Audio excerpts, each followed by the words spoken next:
Messieurs, il y en a un pour qui il y a beaucoup de pression aussi actuellement. Vous savez pourquoi? Là, il est dans la starting block, là, il est prêt à plonger. Tu sais qui c'est, Ando? J'ai ma petite idée. Ah, ok.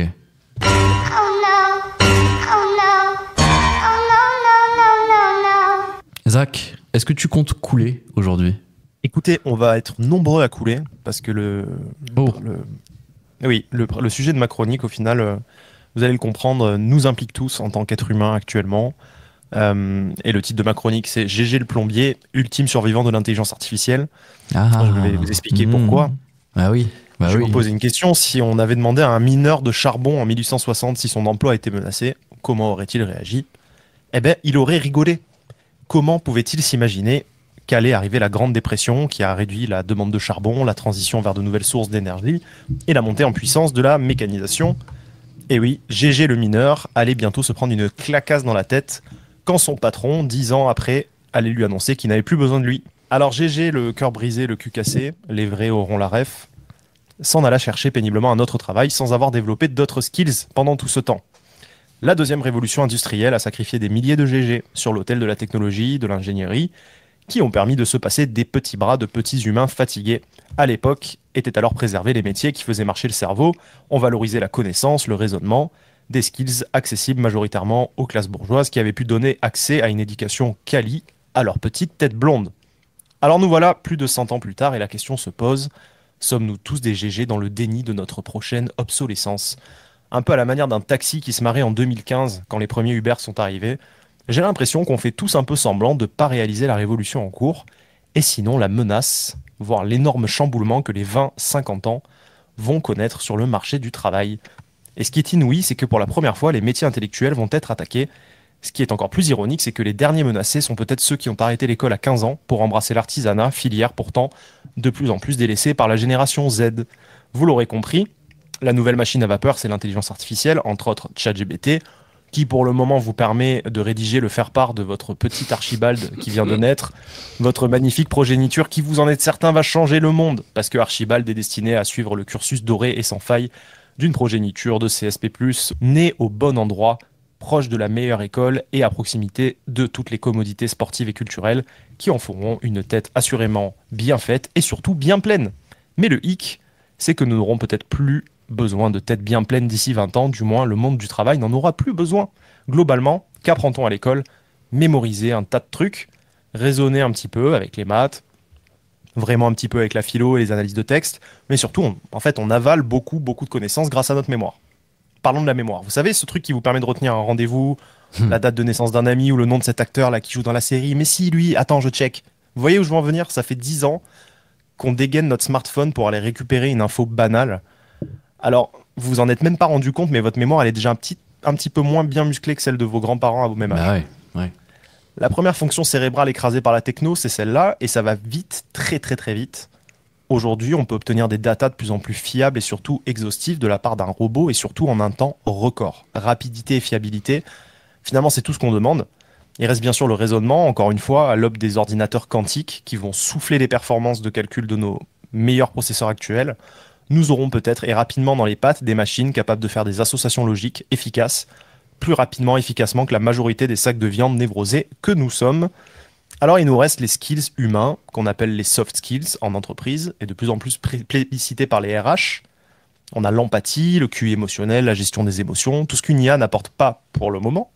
Trop occupé a déjà remplacé les métiers d'analyse et d'exécution de petites tâches répétitives, et ça fait déjà un paquet de métiers. Bref, ça va bouger et je suis absolument pas en mesure de vous dire comment. Pas mal d'hypothèses se posent. Nous vivons une révolution majeure et je crois qu'on est tous un peu dans le déni, que ce soit l'analyste financier, l'avocat ou le médecin. On tire un peu la couverture vers nous en se disant que notre métier a quand même ce truc en plus qui est pas remplaçable. Alors c'est vrai et c'est faux.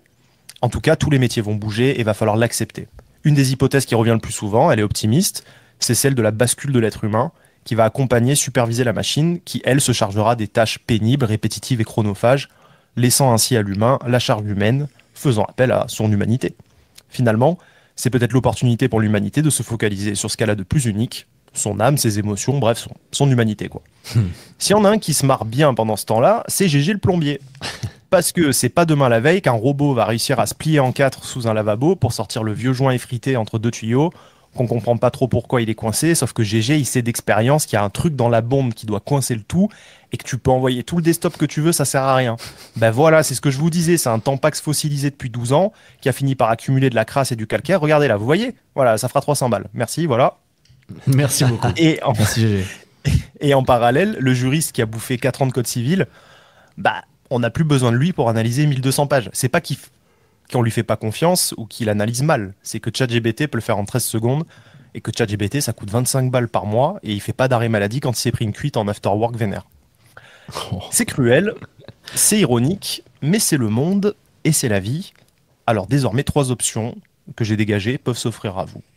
La première, lâchez tout, embrassez une formation dans l'artisanat, plombier, menuisier, charpentier ou pâtissier, c'est encore le moment. Option 2, le retour à la nature, le renoncement à l'humanité, cabane dans les bois, autosuffisance, abri souterrain anti-atomique et relations sexuelles avec des arbres et des sangliers. Bien sûr.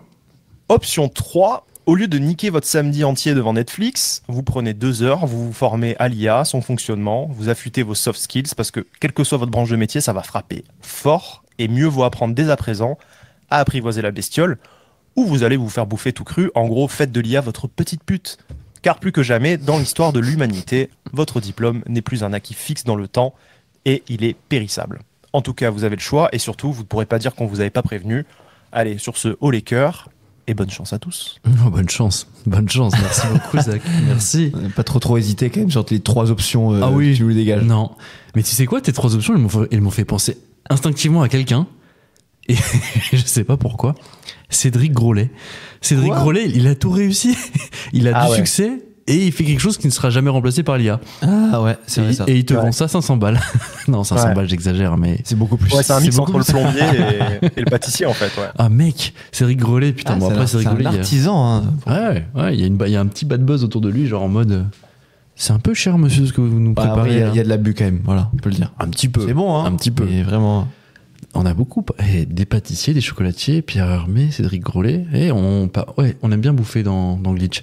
On aime bien bouffer. Zach, merci beaucoup. Merci. Merci bien ça.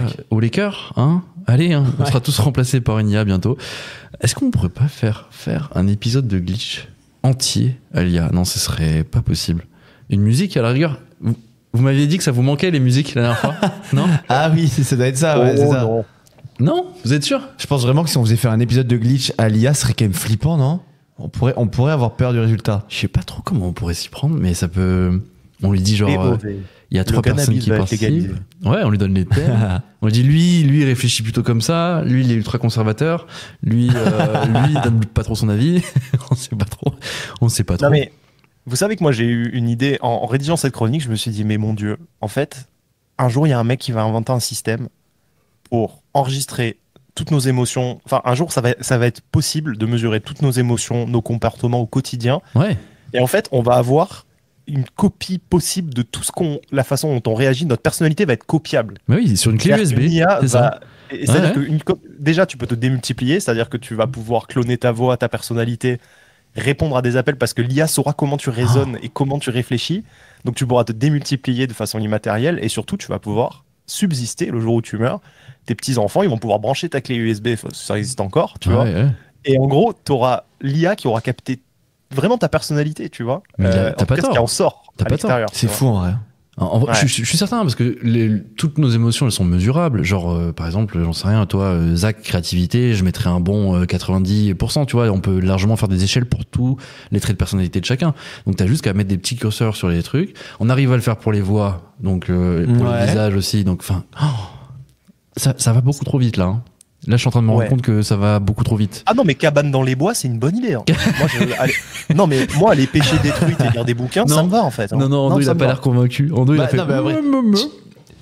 Tu vivais quoi en fait en termes d'argent quand t'es dans ta cabane? Mais quel argent? Autosuffisance. Tu vas pêcher, tu vas chasser, t'es un grand garçon. Ah, ok. Tu vas te trouver un petit coin reculé dans le nord du Canada. Tu fais quand même une croix sur beaucoup de biens et services quand même. Ouais. En vrai. Après, tu découvres la vie, la vraie vie. Ah oui, c'est terminé les apéros. Écoutez, vous me direz ce que ça donne pour vous et peut-être que dans un second temps, j'y réfléchirai. Bah non, il faut créer son propre alcool aussi, des petits apéros, des choses comme ça. Et t'as un petit kink sanglier, c'est ça, Zach? Ouais. Pas du tout. Pas du tout. Par contre, je serais emmerdé, tu vois. Je serais pas plutôt. Je déteste le poisson, donc j'irais pas pêcher, tu vois. Il faudrait que je trouve des poulets. J'ai une addiction aux poulets, donc il faudrait que je trouve des poulets à proximité. Ouais. Ce serait vraiment mon problème, quoi. Non, ton premier problème, c'est qu'il y aura pas de salle de sport et ça, c'est compliqué quand même. Bah, tu rigoles, quoi. Je fais des tractions sur des branches. Et... J'avoue. Ça va pas, quoi. Il est fou, lui. Non, mais j'ai l'impression que t'avais une addiction quand même au Basic Fit et que c'était l'endroit en lui-même qui te faisait plaisir, genre. Mais ok. J'ai ok. une double addiction. J'ai l'addiction aux sensations physiques du sport et ce que ça m'apporte. Et j'ai une addiction anthropologique à ce que je constate en matière de phénomènes sociétaux, humains, que je constate à la salle de sport. Ah, il veut montrer C'est ses magnifique muscles. à constater tous les jours. Voilà. Ok. Ok.